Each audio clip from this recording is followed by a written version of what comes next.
Flashback. আসসালামু আলাইকুম, welcome to my new videos. তো সবাই কেমন আছেন? আশা করছি সবাই ভালো আছেন। শীত এসেছে আর শীতের কুয়াশা দিয়ে হাঁটবো না সেটা কি হয় বলেন? তো শীতের মধ্যে কুয়াশা দিয়ে হাঁটার মজা আলাদা। তো এই তো এখানে প্রচুর কুয়াশা ছিল সকালে, তো আমি হাঁটার জন্য বেরিয়ে পড়েছি। তো হাঁটতে হাঁটতে চিন্তা করলাম শীত আসলো অথচ পিঠা বানানো হলো না। পিঠা তো অবশ্যই খেতে হবে, আর তার চাইতে মেন হচ্ছে কাঁচা রস। তো এই তো কাঁচা রস আমাদের বাসায় হচ্ছে আমার আম্মা আমার জন্য রেখে দিয়েছিল কাঁচা রস। তো আমি হচ্ছে সকালে উঠে খাচ্ছিলাম, আমার খুবই পছন্দ। আজকে আমি আপনাদের অনেকগুলো পিঠা একসাথে বানিয়ে দেখাবো। আমি কিন্তু এই সবগুলো পিঠা একদিনই বানিয়েছি, আর সেটাই আপনাদের সাথে শেয়ার করবো কীভাবে বানিয়েছি। তো এখানে হচ্ছে আমি মালপোয়া বানাচ্ছিলাম। তো মালপোয়া বানাতে আমার মনে হয় যে সবাই পারে, এটা আহামরি কিছু না। তো আমি হচ্ছে একটা একটা করে করছিলাম, আমার কাছে খুব ভালো লাগছিল। আমার হচ্ছে তেলে ভাজা পিঠা খুব পছন্দ, তাই আমি হচ্ছে যেগুলো ভাজা আছে ওই পিঠাগুলো আগে আগে বানাচ্ছিলাম। পোয়া পিঠা হচ্ছে ভাজার একটা অন্যরকম একটা ঘ্রাণ থাকে, যেটা খেতে প্রচুর মজা লাগে। দেন আমি ওই পিঠাগুলো সব বানানোর পরে এখন আরেকটা পিঠায় চলে গেলাম। এটা আমি নাম জানি না কি পিঠা, বিকজ এটা হচ্ছে আমি বানানোর কারণ আমি এই খাসটা হচ্ছে মেলা থেকে কিনেছিলাম। তো আমি চিন্তা করলাম এই খাসটা দিয়ে কী বানানো যায়। দেন আমি এই পিঠাটা বানানোর চিন্তা করলাম।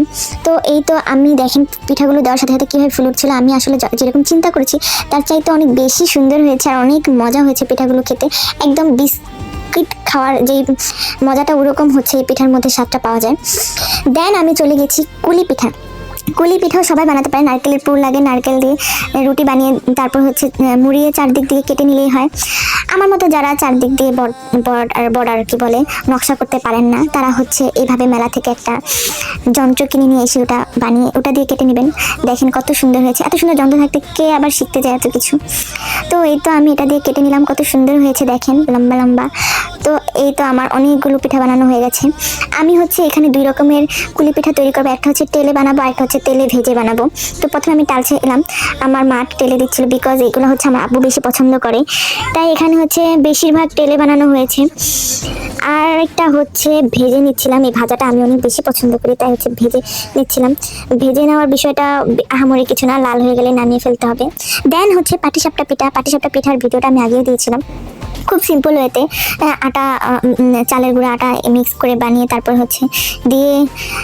হচ্ছে এরকম হাতলটা নাড়িয়ে ছড়িয়ে দিতে হবে যাতে চারপাশে সুন্দর মতো গোল হয়ে যায়। দেন হচ্ছে মাঝখানে একটা খিরসাটা আগেই বানিয়ে নিয়েছিলাম, আপনারা চাইলে দুধ দিয়ে সুজি দিয়ে বানাতে পারেন। তো এভাবে মুড়িয়ে নিতে হবে, মুড়িয়ে পুরো পাটিসাপটা হয়ে যাবে। এভাবে খুব সুন্দর হয়েছে, আমি অনেকগুলো বানিয়েছি, সবাই খেয়েছি, খুব মজা হয়েছে। দেন হচ্ছে মেন হচ্ছে রসের পিঠা। এটা হচ্ছে রস দিয়ে ভিজিয়ে রাখা হয়েছে। তো সবগুলো আপনাদের কেমন লাগলে জানাবেন, ভালো লাগলে অবশ্যই বাসায় তৈরি করবেন। আজকের মতো এখানেই বিদায় নিচ্ছি, টাটা।